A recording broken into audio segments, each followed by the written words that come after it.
Salam sejahtera semuanya. Jadi kami akan membentangkan chapter 8 iaitu peranan etika dan peradaban mendukung tanggungjawab sosial di Malaysia. Objektifnya adalah untuk memahami peranan etika dan peradaban dalam mendukung tanggungjawab sosial.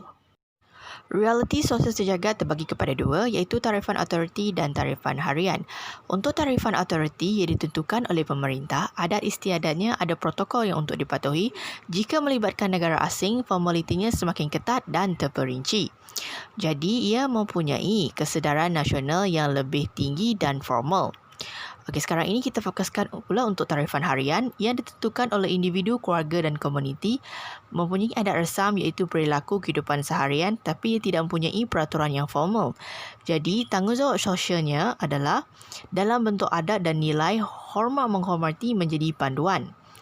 Jadi, jika kita gabungkan tanggungjawab sosial dengan kesedaran nasional, ia akan menjadi keadilan dan keharmonian. Konsep tarifan autoriti dan tarifan harian. Okey, sekarang ini kita tengok pada tarifan autoriti dulu.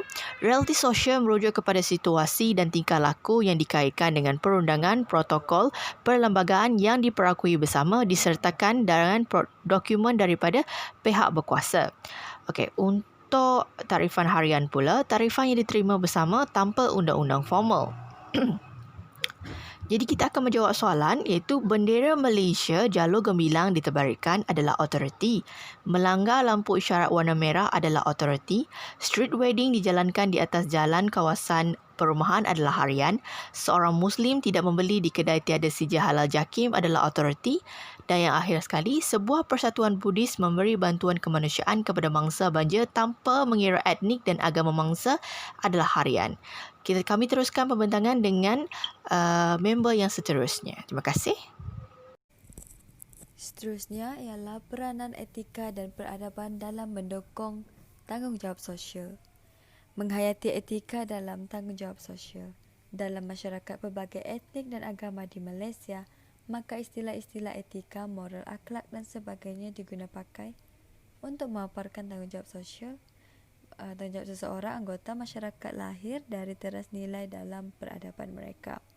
Seringkali tanggungjawab sosial berteraskan nilai adalah bersumberkan agama, budaya dan falsafah kehidupan yang menjadi pegangan mereka.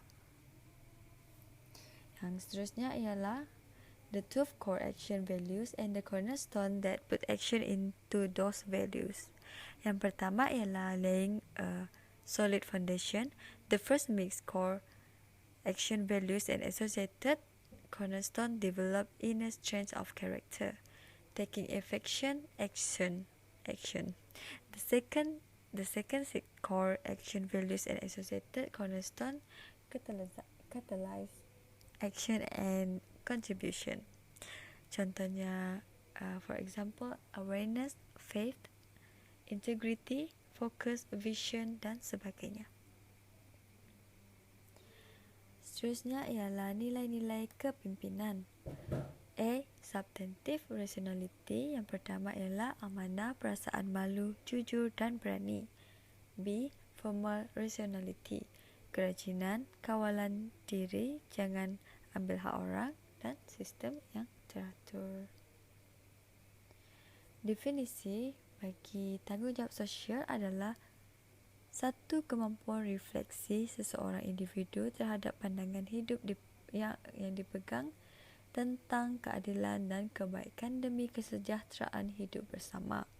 Dan individu yang menghayati dan mendarah daging kebertanggungjawaban sosial dalam dirinya akan sentiasa memerhati, memikir, mengkaji, menganalisis, mencari penyelesaian dan bertindak untuk memastikan keadilan dan kebaikan sentiasa ditegakkan di dalam masyarakat. Dan yang terakhir daripada saya ialah aras tanggungjawab sosial. Yang pertama, setiap individu boleh memiliki nilai betul dan salah tentang tindakan pribadinya. Dan yang kedua ialah individu juga memiliki nilai betul dan salah dalam tindakan kolektifnya apabila berhubungan dengan individu-individu lain, keluarga, komuniti, negara dan masyarakat pada peringkat sedunia. Dan seterusnya ialah dimensi tanggungjawab sosial. Pertama, Kesedaran dalam diri seseorang terhadap ketidakadilan dan kezaliman yang berlaku dalam masyarakat akan mendapat perhatiannya sehingga mahu membawa transformasi sosial dalam masyarakat. Dan yang kedua ialah tindakan yang diambil akan membawa perubahan sosial dalam masyarakat, negara atau pada peringkat dunia. Seterusnya saya serahkan kepada Kristi. Yang ketiga adalah kesedaran nasional dalam tanggungjawab sosial. Kesedaran nasional adalah penting bagi membentuk masyarakat dari pelbagai etnik yang benar-benar menjiwai aspirasi negara. Hal ini dapat membina hubungan muhibah bersama yang membawa kepada kerjasama pada tahap-tahap tertentu. Sebagai contoh, dalam gambar berikut, misi bantuan banjir di Pantai Timur telah diadakan bagi meringankan beban mangsa-mangsa banjir di kawasan tersebut. Contoh yang kedua pula menunjukkan poster Pray for Sabah. Poster tersebut adalah berkaitan dengan satu kegaran gempa bumi yang pernah berlaku di Sabah pada tahun 2015. Yang keempat pula ialah kesedaran keserjagatan dalam tanggungjawab sosial. Pada gambar ini, kita dapat melihat dengan jelas terhadap perubahan iklim yang berlaku di bumi dari tahun 2011 hingga tahun 2015. Seterusnya ialah krisis kemanusiaan yang telah berlaku di Yaman, di mana negara tersebut telah terlibat dalam peperangan. Negara Yaman telah dilanda konflik dan krisis yang berlangsung hingga sekarang. Yang terakhir sekali ialah kesukarelaan. Di Malaysia, terdapat pelbagai agensi dan organisasi yang terlibat dalam aktiviti kesukarelaan bagi membantu masyarakat yang dilanda musibah. Contoh-contohnya dapat dilihat pada gambar-gambar tersebut. Sebagai intipati kuliah, etika, moral dan akhlak adalah elemen makna emosi manusia.